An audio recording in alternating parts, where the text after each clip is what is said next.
Price Clark of Storehouse Media. Sherrie, how are you? And who is our guest today? Hi, Neil. I'm doing great. And our guest today is Mike Navolio. And Mike is a very impressive man, and I love what he's doing. And he's the founder and the president of a organization, nonprofit called Clean Water Climb, which I guess translates to he provides water, clean water to places all over the world, right, Mike? Anyway, welcome, Mike, and I'll let you talk about that. Yeah, so it started in 2011 after a series of life-changing events, okay?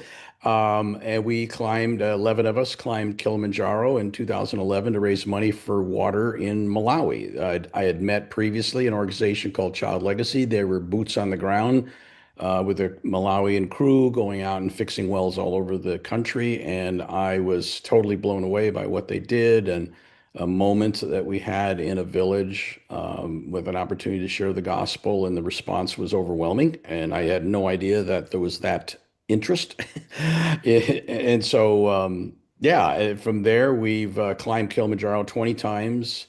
We've expanded to almost every other continent now in terms of the hikes, right? So we do treks, which they are. We do very little technical. Every once in a while, there's a semi-technical climb, but we recruit people to go on these trips to raise money for water in Malawi. And ideally, I loved everybody to go to Tanzania and Malawi first, because then they see exactly what is going on and they know why they're doing this, right? Sometimes we'll get people that, well, I don't want to go to Africa, but I'll go to Everest Base Camp with you, and that's fine. But you just don't, until you actually go and see the sights and smell the smells and see the joy on the people's faces when their hand pump water well is working again. I mean, Right. they have no electricity, they have no plumbing, they have no natural gas. To see the joy when their water well is repaired again. I mean, the women sing and dance all the time. I never sing and dance when I turn my tap on in the house, right? Oh, I mean, wow. we are so blessed in this country. Yeah. It's just, you have to go over there to understand how blessed we are. So, And that journey is from your experience. Once you saw it, you said other people needed to see this experience. yes, exactly. It changed my life, and I want to bring people to Africa so that their lives will change too, and see what God does with them. How He uses them in their lives and to serve Him. So that's kind of it's it's I call the Kilimanjaro Malawi trip Prairie Peak and Purpose. Okay, prairie is get over jet lag, you get acclimated to the start of the hike, see these amazing animals, and then you're set to go. And then you do this 8-day hike up Kilimanjaro, highest peak in Africa, and then you fly down to Malawi and you stay at Child Legacy's project site, and they feed you, take care of you, bed and breakfast kind of thing, and lunch and dinner too, for that matter. And then we go out to the wells during the day to fix wells. Wow. You start off your bio is just out there. Yeah. I've committed my life to Christ. So Yep. you are obviously a man who walks on that path, that Exactly. Christian path and Right. and everything. Um, you're also a director of Child Legacy International, I'm which you on their just now board. mentioned Yep. that. And if I don't ask, I'll forget. But before we move forward, what is Child Legacy? Tell us about that. So Child Legacy does Child Legacy International is their full name. They started in Zimbabwe before it was Zimbabwe, probably 37, 38 years ago. It was Southern Rhodesia. And they started a vocational training center. They started a birthing center. They uh, had an orphanage. They got started, and so they were all about doing sustainability. What does it take to bring sustainability to a community? And then Mugabe, the dictator, took over, and it became known as Zimbabwe. And they had to leave, but the ministry there is still going today. It's all run by Zimbabweans now, which is great. But Zimbabwe went from the breadbasket of Africa to one of the poorest countries in the world because of one guy. And I've been over there like 3 or 4 times to see everything. But anyway, so Child Legacy said, well, where can we go next? This is in our heart. This is in our DNA to bring sustainability to people in Africa. So they had started doing some work in Malawi, or at least had some contacts in Malawi, I should say. And they reached out to the government and said, "Look, this is what we did in Zimbabwe. We would like to replicate this here, but maybe even make it bigger." So the government said, "Sure." So 2007, if you go to Google Earth and put child legacy in there, you'll see nothing basically. I mean, there's nothing there. It's just totally empty. And the people called it a cursed land. Okay. And so they got it for a song. It was cheap to get. People didn't want to have anything to do with it. And now it's all totally run on solar. There's like 300 Malawian employees there. They have a birthing center, two surgery centers, a hospital, a NICU. They just got a NICU this past year. Somebody donated a $500,000, and now they can take care of 10 preemies. If before they had to send them off to some, major hospital in the capital, for them to survive. So they're all about sustainability, and to fund this project site, they obviously need donations, but they now have 30,000 macadamia trees, 15,000 coffee plants. And as these trees and plants mature, the income from those should take care of all the costs of employing 300 people, 300 local rural Malawian men and women that run all this stuff. 150 doctors and nurses. It's almost a miracle, really. If you're ever to go to Malawi, go with me. I'll give you a tour of the place, but it is just mind-boggling. So my third trip to Africa, I was going to Kenya, and a friend of mine said, "Why don't you go to Malawi, you and your wife and your friends, after you're done with Kenya?" And so we said, "Okay, yeah, why not? Sounds like another adventure, right? Maybe they'll take you out to a water well to repair it." And I had just been to Sudan 3 months earlier repairing water wells with a different organization. So that was trip two. This is trip three now.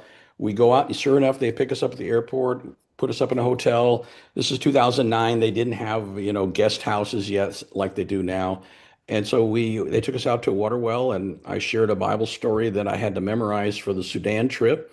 And you'll see in a minute why that was so important. It was the Sudan trip was critical because of these Bible stories. I didn't know that Sudanese are 3% literate. Southern Sudan, 3 out of 100 people can read. So you have to memorize because they're going to believe in your message much more if you're speaking from the heart and the mind rather than from a piece of paper or a book, right? So I shared a Bible story in Malawi, and next thing I know, 40 people want to receive Jesus as their Lord and Savior. And that was a defining moment in my life because I didn't want to do it.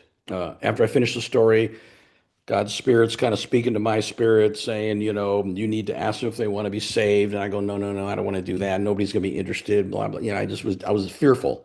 Oh, Right. But then God said, "You're never going to be in this village again. This is your only chance." And I thought, oh, okay.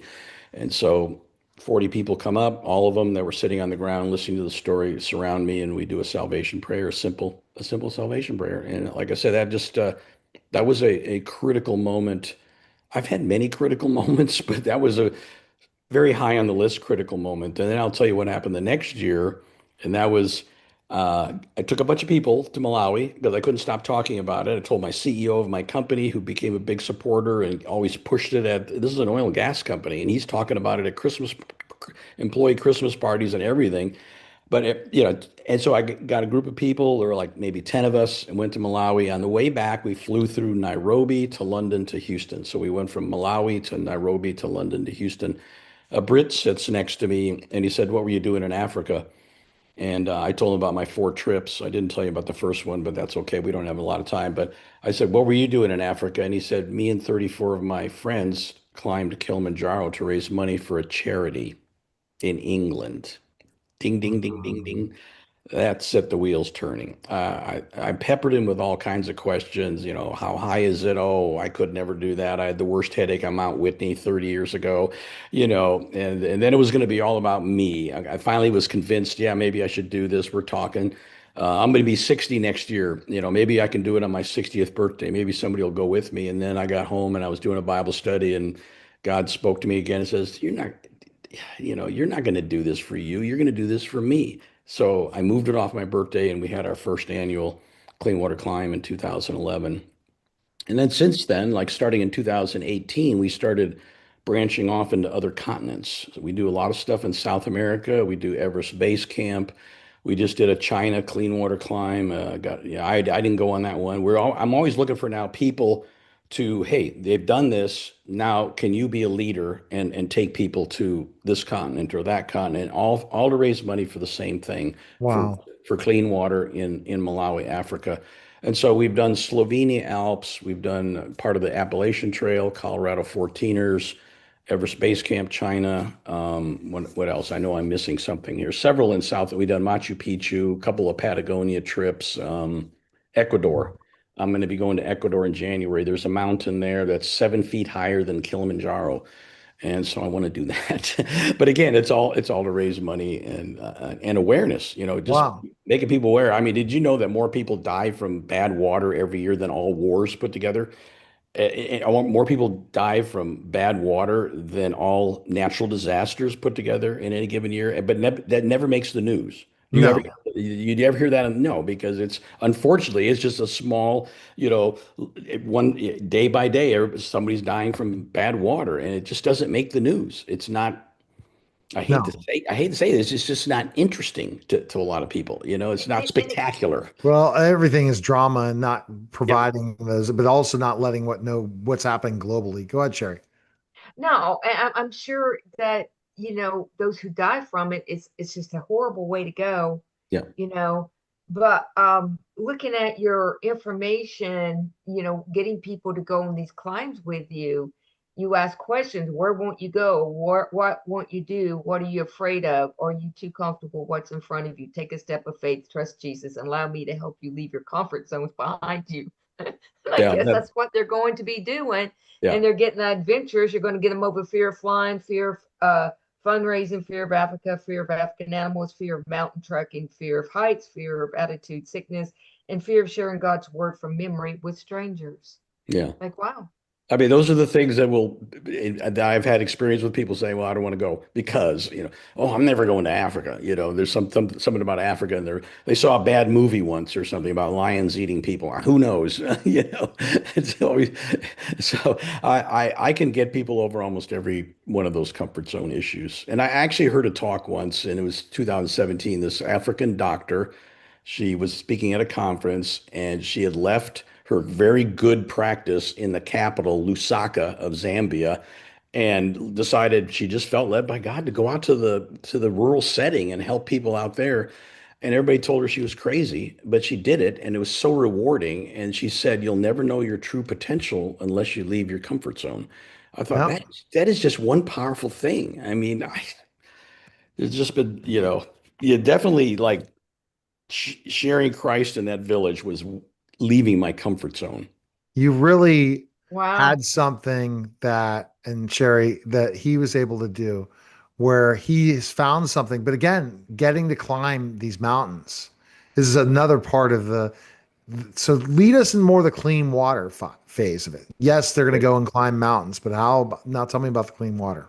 Yeah, so everybody that goes, we ask them to raise enough money maybe to fix 3 wells at $1,600 each. So $4,800. And then some people have big networks and they raise 20, 30,000. I mean, that's awesome. But, for the average person, maybe doesn't have a big network or they're young, they just don't know a lot of people.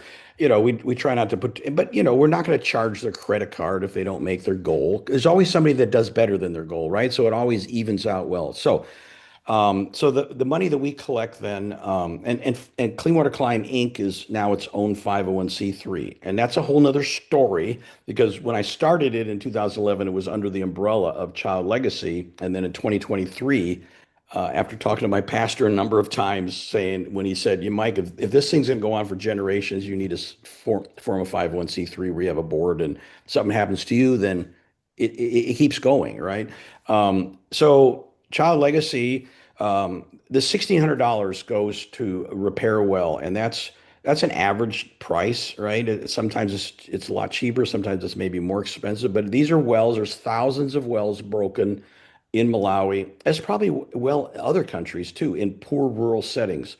So the money goes to buy a whole container of parts in India, ship it across the Indian Ocean, to Mozambique, drive it up to Malawi, and There's pay a so much crew of here. four. And that's their job all year round is to repair wells. So that's their part of it goes to their salary. And the rest of it goes to like fuel and vehicle maintenance. So in a nutshell, those are the biggest parts of what it costs to repair a well. And so the crew, four guys, they go out and in their vehicles and they repair wells and they always share the gospel and they always teach people about hygiene, you know. And when it comes to the people dying, it's mostly under fives. You know, if a 5-year-old gets a bad bacteria or parasite, it's going to get diarrhea and it's going to get dehydrated and die. I mean, that's adults can mostly fight this off. It's going to be the younger kids. So anyway, that's I don't know. Did I answer your question enough or Yeah, completely? You get it? yeah, So totally did. I mean, yeah, these are but handcuffs. it makes it easy. Yeah. It makes it easy, Mike, Yes. that you really go do this. What an opportunity for being out there as a business to have a mission, Yes. because lots of businesses don't have missions or they do any foundational work. All they do is about profits Yeah. versus having something philanthropic. So this Right. is a great idea for a business growing or developing to get involved in this. And I'm sure the networking between people that come on these trips is great too. Yeah, I mean, oftentimes, you'll somebody, a friend, or will say, okay, I'm ready to do it this year. I got a list of 400 or 500 people that say they want to do it. They just haven't pulled the trigger yet. So every year, I'm trying to urge a few of them to to join me on the Kilimanjaro trip. And then these other leaders of these other hikes, they're doing the same thing. But they'll often then say, oh, I have a friend, or I have my sister wants to do, or my mom. I mean, a couple people have over the past few years, which is not very many. I would love to see a lot more people just find us and hear the story and go, But some people have just found us accidentally, and then they'll say, like one young lady, she was a high school, maybe sophomore, junior, or something like that, and she told her mom about it, and next thing you know, they both sign up for the trip. But so we have some expenses, right? I mean, you have a web based a fundraising platform that costs money, and then you have the insurance for your board of directors, and there's a few. I mean, it's not a lot. So we take a small part, like about 6% right now, out of every $100, $6 will stay to cover our expenses. And again, we don't have employees, so nothing's going to that sort of thing.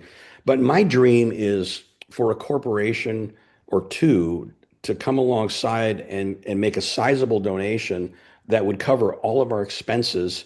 And that way we can tell people, hey, every dollar that you donate, not not $99, not $94 or not $95, but all $100 of your $100 donation is going to go to the ministry.